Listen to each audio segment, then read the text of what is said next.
Classe Abraão, a paz do Senhor. Eu sou o presbítero Aluan e nós estamos estudando as lições do terceiro trimestre da Escola Bíblica Dominical da editora Betel. Ao longo desse trimestre, nós estamos estudando os livros dos profetas menores do Antigo Testamento. O nosso estudo já está quase terminando, mas nós ainda temos bastante coisa para aprender. Ao longo desta semana, nós estamos nos debruçando sobre a vida e o ministério do profeta Zacarias. Nós estamos nos preparando para a lição de número 12, que tem por título Zacarias, vivendo hoje sem esquecer das promessas para o futuro. No devocional anterior, nós aprendemos que o profeta Zacarias foi a voz de Deus no retorno do povo de Israel da Babilônia. Zacarias, que foi contemporâneo do profeta Ageu, trouxe uma palavra de repreensão à obediência ao Senhor e também de renovo, lembrando o seu povo de que Deus não havia esquecido do seu povo e reafirmando as suas promessas. Nós vimos que o significado do nome do profeta Zacarias é Yahvé lembra, ou Deus recordou-se. Uma clara indicação de que Deus não havia esquecido do seu povo no período em que ele havia permanecido em cativeiro na Babilônia. Nós falamos que o livro do profeta Zacarias tem 14 capítulos e nesses 14 capítulos ele conta 8 visões que ele teve, além de outras mensagens. No capítulo 1 desse estudo que nós estamos fazendo, no último devocional, nós vimos que, ao que pese o povo se deparar com uma cidade em ruínas e está retornando a esta cidade após longos 70 anos na Babilônia, Deus não havia esquecido do seu povo. E, embora as circunstâncias ao redor do povo fossem deprimentes, o profeta, através da sua primeira visão, revela ao povo de que os céus estavam trabalhando para levar juízo aos inimigos que havia dispersado o seu povo. Na segunda visão, nós vimos que o profeta vê 4 chifres que apontavam para 4 exércitos que dispersaram o povo de Deus. E também 4 ferreiros, que era o juízo de Deus sobre esses 4 chifres. É interessante nós analisarmos que os animais que possuem chifres utilizam desses chifres como proteção e poder. É o meio pelo qual eles se defendem e também o meio pelo qual eles atacam. Então o chifre na Bíblia costuma tipificar poder, né? Então Deus estava revelando que ele estava destruindo através dos 4 ferreiros, né, os poderes que dispersaram o seu povo. No devocional de hoje, a leitura complementar, ela nos orienta o estudo do capítulo 7 do profeta Zacarias. Como nós estamos fazendo um estudo sistemático do livro do profeta Zacarias, nós daremos continuidade. Então hoje nós estudaremos o capítulo 2, 3 e 4, completando assim a terceira, a quarta e a quinta visão do profeta Zacarias. No capítulo 2, nós vemos que é revelado ao profeta Zacarias, através de uma visão, que um homem com um cordel de medir, media Jerusalém. É interessante nós analisarmos que no conjunto de visão do profeta Zacarias, parece ser do exterior para o interior. Deus parece revelar ao profeta que as providências estão sendo tomadas, primeiramente da parte externa e convergindo para dentro de Jerusalém, para o interior do seu povo. Então, uma vez que ele já revelou que ele irá levar juízo às nações inimigas que dispersaram o seu povo, agora o foco da mensagem, o foco da visão é Jerusalém. Aquela cidade que estava em ruínas vai ser revelada ao profeta Zacarias já de uma maneira restaurada. Então a visão fala de restauração. Esse homem vai, com seu cordel de medir, medir o comprimento e a largura da cidade de Jerusalém. O verso 3 diz assim: eis que o anjo que falava comigo se afastou, e outro anjo veio se encontrar com ele. E ele lhe disse, verso 4, corra e diga àquele jovem, Jerusalém será habitada como as aldeias sem muralhas, por causa do grande número de pessoas e de animais que haverá nela. Pois eu serei uma muralha de fogo ao redor dela, diz o Senhor. Eu mesmo serei no meio dela a sua glória. Então aquele anjo que começa a medir a cidade, e no meio dessa medição aparece um outro anjo que, interagindo com o profeta, revela a ele que aquela cidade será habitada por muitas pessoas e muitos animais. E ao contrário da primeira cidade, que havia uma grande muralha que a protegia, essa muralha agora desfrutará da proteção do próprio Senhor, porque o texto bíblico diz, pois eu serei uma muralha de fogo ao redor dela, diz o Senhor, eu mesmo serei no meio dela a sua glória. Nós vemos aqui que a visão do profeta Zacarias parece extrapolar a reconstrução da cidade de Jerusalém, apontando para um tempo em que a cidade do Senhor seria tão grande, em que muitos habitantes, inclusive eu e você, habitaríamos nela. E a proteção dessa cidade era feita pela própria glória de Deus que habitava no meio dessa cidade. Ei, querido, você, no mundo espiritual, é um habitante da Nova Jerusalém. E aí é feito um convite.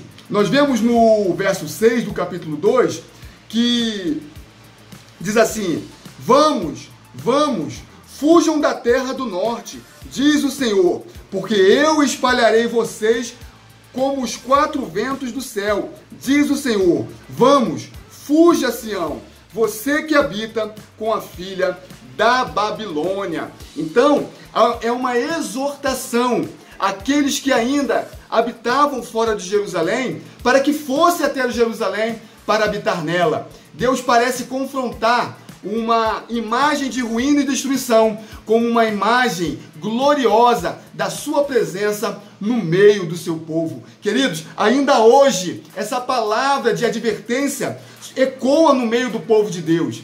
Vamos a Jerusalém, né? Fuja da cidade do norte, fuja da Babilônia. No nossos tempos, no tempo da igreja, a Babilônia é um tipo do mundo que jaz no maligno, um sistema corrupto, onde o anjo do Senhor convida a todos aqueles que temem ao Senhor a fugirem desse mundo e correrem para a cidade que está preparada, a Nova Jerusalém. É lindo o verso 8, porque diz assim, pois assim diz o Senhor dos Exércitos, para obter a glória, ele me enviou às nações que saquearam os bens de vocês, porque aquele que tocar em vocês, toca na menina dos seus olhos. A igreja no tempo de hoje é a menina dos olhos do Senhor, é a lavada, remida e guardada para que naquele grande dia nós estejamos nas bodas do Cordeiro, numa linda ceia, numa linda festa, adorando ao nosso Deus. Ei, querido, Deus tem te guardado para a salvação. Deus não te chamou para a destruição, Deus não te chamou para a perdição, mas eis que Ele tem te guardado com a virtude do Senhor, para aquele grande dia você ser encontrado, remido e lavado pelo sangue do Cordeiro. Aleluias! O capítulo 3 do livro do profeta Zacarias vai contar a quarta visão do profeta. Nessa visão, Josué, que havia retornado da Babilônia junto com Zorobabel e era instituído sumo sacerdote do seu povo, ele se encontra diante do Senhor. E a palavra de Deus diz que à sua direita estava também Satanás, pronto para o acusar. O cenário parece colocar o sacerdote como numa sala de tribunal, onde você tem um acusador, que é Satanás, e você tem o Senhor, que era juiz, para o julgar. Mas a palavra de Deus nos exorta que antes que Satanás o acusasse, o Senhor o repreende. Ele neutraliza toda forma de acusação contra Josué. O verso 1 e o 2 do capítulo 3 diz assim: Deus me mostrou o sumo sacerdote Josué, que estava diante do anjo do Senhor. Mostrou também Satanás, que estava à direita de Josué, para o acusar. Mas o Senhor disse a Satanás, que o Senhor o repreenda, Satanás. Sim, que o Senhor que escolheu Jerusalém o repreenda. Não é este um toco de lenha tirado do fogo? Em outras versões dizem, não é este um tição tirado do fogo?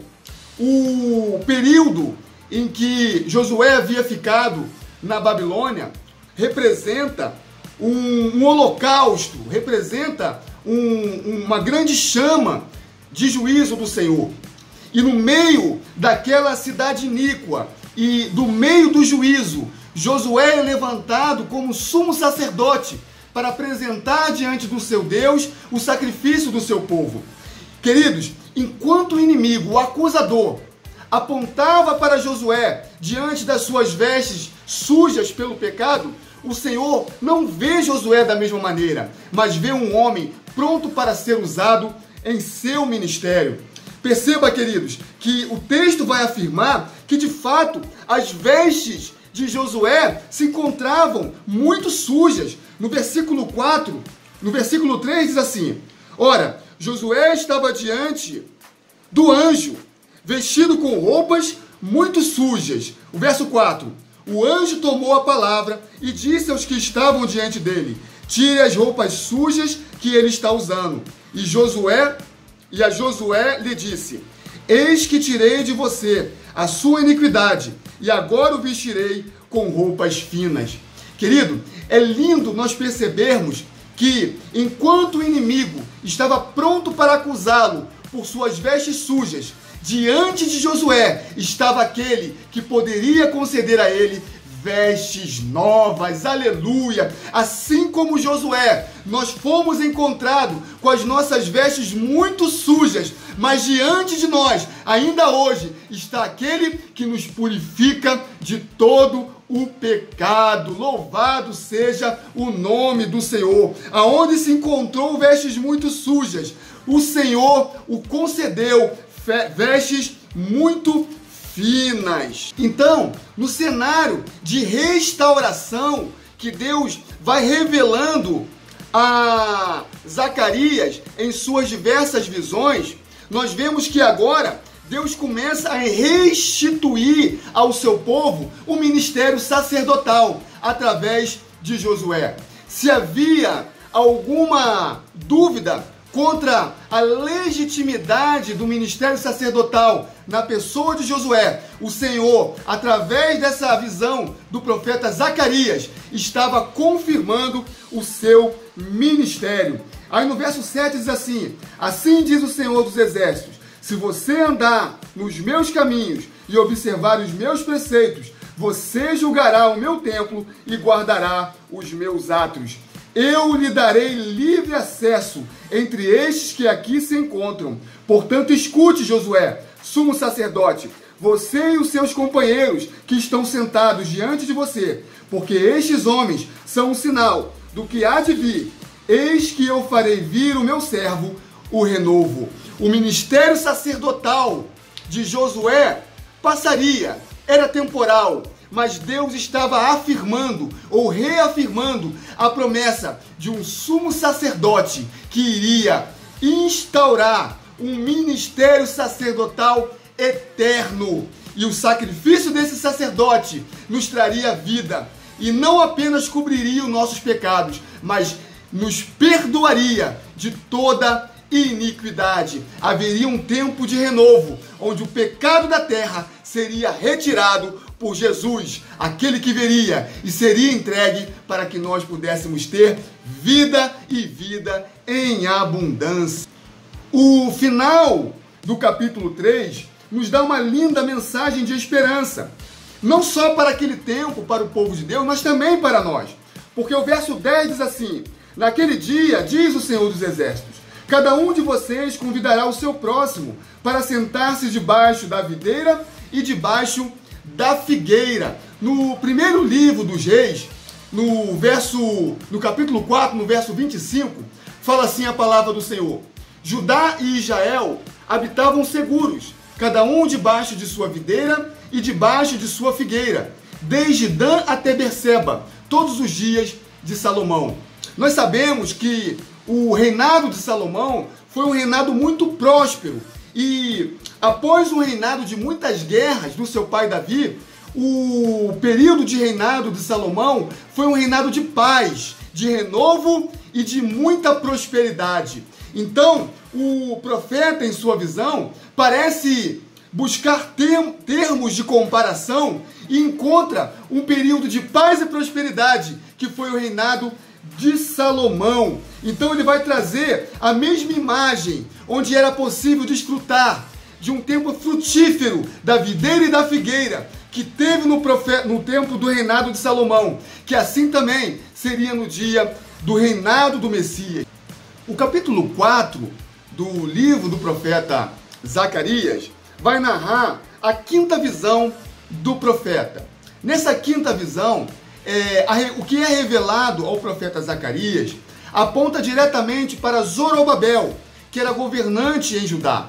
Junto com o povo que retornou da Babilônia, vem, além de Josué, o sumo sacerdote, Zorobabel, o governador. E se Deus havia confirmado o ministério de Josué através da quarta visão, agora ele confirma o governo de Zorobabel através da quinta visão. É bom lembrar que ainda estamos no cenário ou no contexto da reconstrução do templo. O capítulo 1 ao capítulo 8 do livro do profeta Zacarias vai ter no centro da sua mensagem a reconstrução do templo e a restauração do seu povo e da cidade de Israel. Então agora, confirmando o ministério de Zorobabel, Deus vai revelar a Zacarias, na quinta visão, um candelabro, um instrumento utilizado pelo sacerdote durante o seu ministério no tabernáculo, que havia sido instituído pela lei mosaica. Só que uma curiosidade na visão do profeta Zacarias é que sobre o candelabro havia um vaso de azeite. E ao contrário do que era instituído na lei de Moisés, onde o sacerdote, o próprio sacerdote, alimentava o candelabro com azeite, agora havia uma oliveira à direita do candelabro e do vaso de azeite, e uma oliveira à esquerda, e ela própria alimentava o candelabro com o seu azeite. Então a luz que saía por suas lamparinas não era alimentada pelo azeite posto pelo sumo sacerdote, mas pela própria oliveira, né? Então nós vemos que na instituição do ministério de liderar a reconstrução do templo, o próprio Deus capacitaria, através da unção, do azeite, do óleo derramado sobre o seu povo, o seu governante Zorobabel, para desempenhar as suas tarefas. Se nós formos ler o verso 6 do capítulo 4, diz assim: ele prosseguiu e me disse: esta é a palavra do Senhor a Zorobabel, não por força nem por poder, mas pelo meu espírito, diz o Senhor dos Exércitos. Deus estava revelando ao seu servo Zorobabel que a reconstrução do templo, tudo que era necessário para o cumprimento daquela tão grandiosa e importante obra, não seria instituída pelo poder e pela força, mas o próprio Deus de Israel, através do seu Santo Espírito, iria capacitar e prover o seu líder de todo o meio necessário para a conclusão daquela obra. Aleluia! É por isso que no verso 9 ele diz: as mãos de Zorobabel lançaram os alicerces deste templo, e as mãos dele vão terminar a construção, para que vocês saibam que o Senhor dos Exércitos é quem me enviou a vocês. É Deus nos dando ainda no tempo de hoje uma linda missão. Querido, não é pela força nem pelo poder, mas é pela unção, é pela graça do Senhor. Você é obreiro, obreira, ministro da casa do Senhor, líder, você que é evangelista, lembre-se desta palavra. Não é pela força nem pelo poder, mas é o Senhor que nos reveste de graça para fazer a sua grande obra. Queridos, que esta palavra traga alegria ao seu dia, que esta palavra fortaleça a tua fé em Cristo Jesus, que esta palavra venha te inspirar a buscar no Senhor os meios necessários para fazer a sua obra. Que você tenha uma terça-feira de bênção e de vitória. Querendo Deus, amanhã nós estaremos aqui para mais um estudo devocional orientado pela leitura complementar, e que Deus venha falar melhor ao nosso coração a cada dia e a cada estudo. Lembre-se, leia a palavra do Senhor, estude a revista, assista aos devocionais, e que Deus nos dê graça para entender esse tão lindo livro e tão espiritual. Queridos, que Deus te abençoe.